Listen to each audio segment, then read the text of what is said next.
सिपाही इस देश के रखवालों के लिए पैदा किए थे, जिन्होंने कि चाइना जैसे गद्दारों को पीछे धकेलने का काम किया। उन वीर अहिर के कुल खानदान को मैं नमन करता हूं, उन मां को मैं नमन करता हूं, उनको सच्ची श्रद्धांजलि देता हूं, जिन्होंने कि अहिर कुल खानदान में ऐसे 120 जाबाज अहिर पैदा किए, जिन्होंने कि एक इतिहास लिख दिया।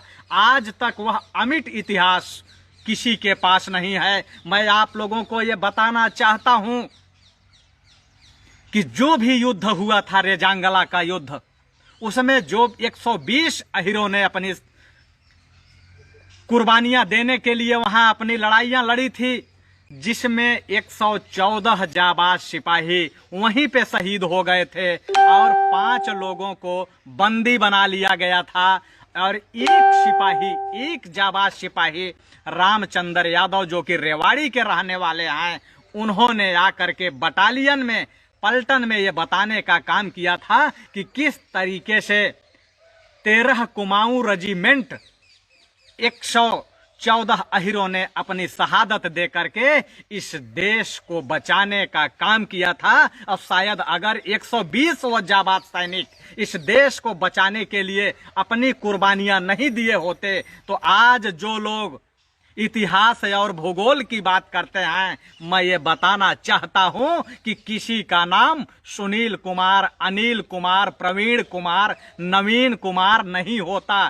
किसी का नाम चिंगयान होता, तो किसी का नाम ह्वेंगयान होता, तो किसी का नाम पिंगयान होता। लेकिन भारत के इतिहास में जितने भी युद्ध हुए हैं, वह चाहे सिंध का युद्ध हो, चाहे ताइवान का युद्ध हो, चाहे पानीपत का युद्ध हो, चाहे खानवा का युद्ध हो, चाहे चौसा का युद्ध हो, चाहे घाघरा का युद्ध हो, और चाहे प्लासी का युद्ध हो, चाहे हल्दी घाटी का युद्ध हो, चाहे बक्सर का युद्ध हो, चाहे मैसूर का युद्ध हो, लेकिन जो भी युद्ध हुए थे वह अपनी रियासत बचाने के लिए हुए थे, अपने राजमहल को बचाने के लिए हुए थे, और अपने आने वाले कुल खानदान किस तरीके से सिंहासन पे बैठ के प्रजा पर शासन चलाए, उसके लिए हुए थे। निस्वार्थ युद्ध नहीं हुआ था। इतिहास में अगर सिर्फ निस्वार्थ युद्ध अगर कोई लड़ा है अदम्य साहस के साथ, तो वह है रेजांगला का युद्ध, जो चीन से लड़ा गया था। आज आधुनिक युग में जब हमारे पास बड़ी बड़ी मिसाइल हैं, बड़े बड़े हथियार हैं, बड़े बड़े मोर्टार हैं, और यहां तक की बात है कि आज तो हमारे पास पृथ्वी मिसाइल, अग्नि मिसाइल, कितनी मिसाइलें हैं, और उसके बावजूद भी हमारे प्रधानमंत्री, जिसको कि जुमलेबाज के नाम से जाना जाता है, उन्होंने राफेल लेके आए थे। MiG-27 से युद्ध हो रहा था, लेकिन वो राफेल लेके आए हैं, और उसके बाद भी डर किसका दिखाते हैं हमें जानते हैं? पाकिस्तान का, कभी चाइना का, कहते हैं चाइना ड्रैगन है।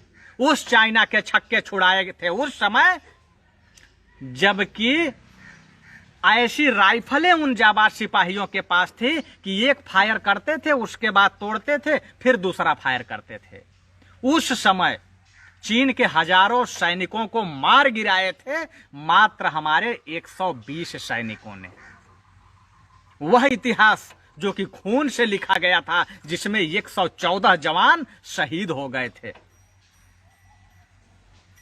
लेकिन आज मैं देख रहा हूं कि अंधभक्त फटाफट फटाफट फटाफट इस पर जो है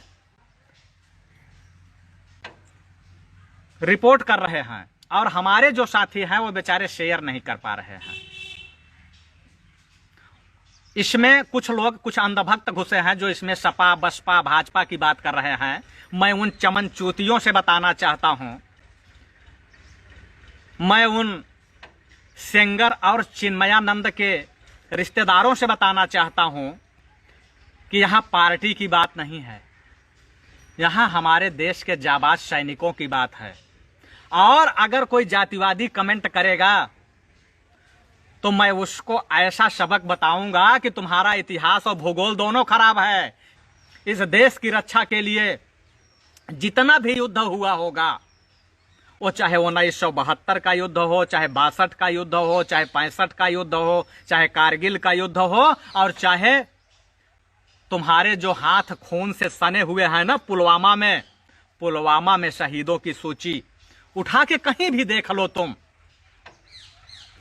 जहां भी चक्रों से सम्मानित किया गया है, चाहे परमवीर चक्र हो, चाहे बहादुर चक्र हो, चाहे शौर्य चक्र हो, चाहे वीर चक्र हो, चाहे अशोक चक्र हो, वहां कोई तुम्हारा न इतिहास है और न तुम्हारा कोई भूगोल है। वहां अगर इतिहास और भूगोल है तो हम लोगों का है,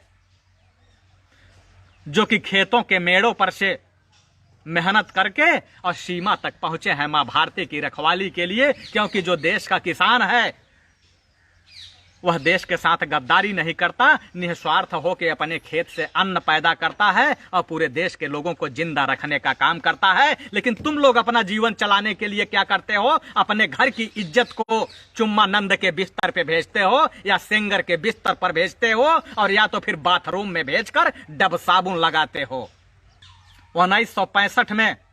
1962 में जितने भी चक्र मिले थे, जितने भी पुरस्कार मिले थे, शायद है कि इतना पुरस्कार किसी न बटालियन को मिला है और न किसी पलटन को मिली है।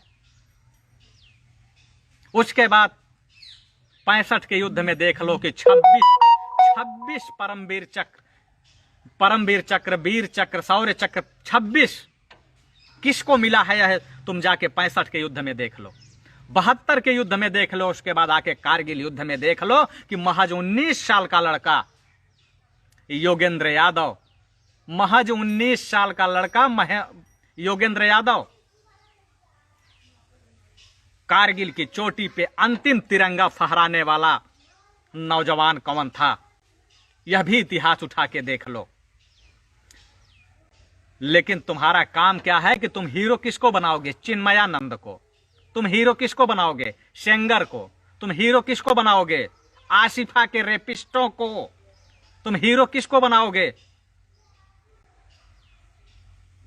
हत्यारों को, रेपिस्टों को, बलात्कारियों को, चिंदी चोरों को, अच्युतानंद मिश्रा जैसे गद्दारों को, देवेंद्र जैसे गद्दारों को, डीएसपी देवेंद्र सिंह जैसे गद्दारों को तुम हीरो बनाओगे। तुम कभी कालिख नहीं पोत पाओगे,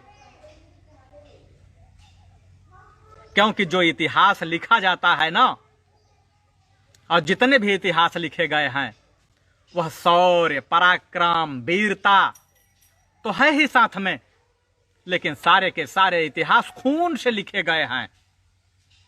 यह धरती खून से सनी हुई है, यह जो सीमा है वो खून से सना हुआ है। मैं आपको ले चलता हूं रेजांगला के युद्ध में चुशूल घाटी पर।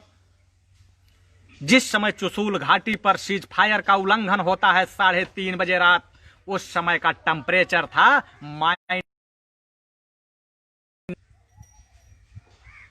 टेम्परेचर में युद्ध शुरू होता है। उस समय बर्फीली तूफान चलती है, और जब बर्फीली तूफान चलती है तो बटालियन से वहां के लोगों का संपर्क टूट जाता है, संपर्क भी नहीं हो पा, और उसके बाद अचानक चीन जो है वो हमला कर देता है। और चीन जब हमला करता है तो हमारे जो सैनिक थे बड़े बहादुरी के साथ लड़ रहे थे, गोलियां चला रहे थे, तो गोलियां चलाते हुए अंतिम गोली, अंतिम फायर, अंतिम गोली और अंतिम फायर की तरह हो जाए, लड़ते रहे। लेकिन जब हमारे जाबाज सैनिक शहीद होने लगा, 114 सैनिक शहीद हो गए, उस समय शैतान सिंह भाटी भी घायल हो चुके थे। शैतान सिंह भाटी को चीन के कब्जे में न ले जाया जाए, इसके लिए हमारे हवलदार रामचंद्र यादव जो रेवाड़ी के रहने वाले थे, वो अपने कंधे पे लाद के उनको जो है बटालियन के अंदर पहुंचे।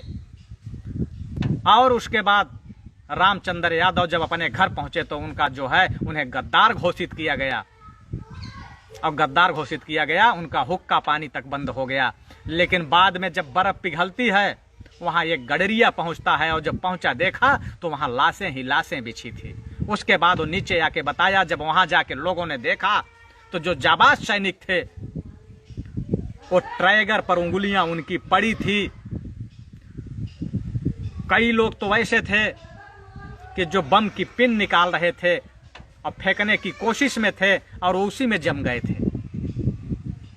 यानी उनकी लाशें जो है हथियारों से काट काट के हटाया गया था, तब उनके हाथों से हथियार छूटे थे। वो थे हमारे वीर सैनिक, जाबाज सैनिक, रेजांगला के शूरवीर। आज भी अगर आप वहां जाएंगे रेजांगला में तो वहां भी अहिर धाम बना हुआ है। लेकिन आज स्थिति यह है कि राजनैतिक सीढ़ियां चढ़ने के लिए लोग जाति विशेष का विरोध करते हैं। तमाम लोग हैं जाति विशेष का विरोध करते हैं, और ये इसलिए विरोध नहीं करते हैं कि सत्ता में आप पहुंच जाओगे। ये विरोध इसलिए करते हैं कि यह देश का जो वहीर है ना, ये अपने लिए नहीं लड़ता, ये अपने लिए नहीं मरता। यह लड़ता है तो दूसरों को न्याय दिलाने के लिए, दूसरों के साथ अन्याय न हो उसके लिए, देश हमारा गुलाम न हो जाए इसके लिए। बाकी देश के लिए कौन इतने बड़े देशवीर देशभक्त हैं, वह इतिहास उठा के देख लीजिए कि सेना में रह करके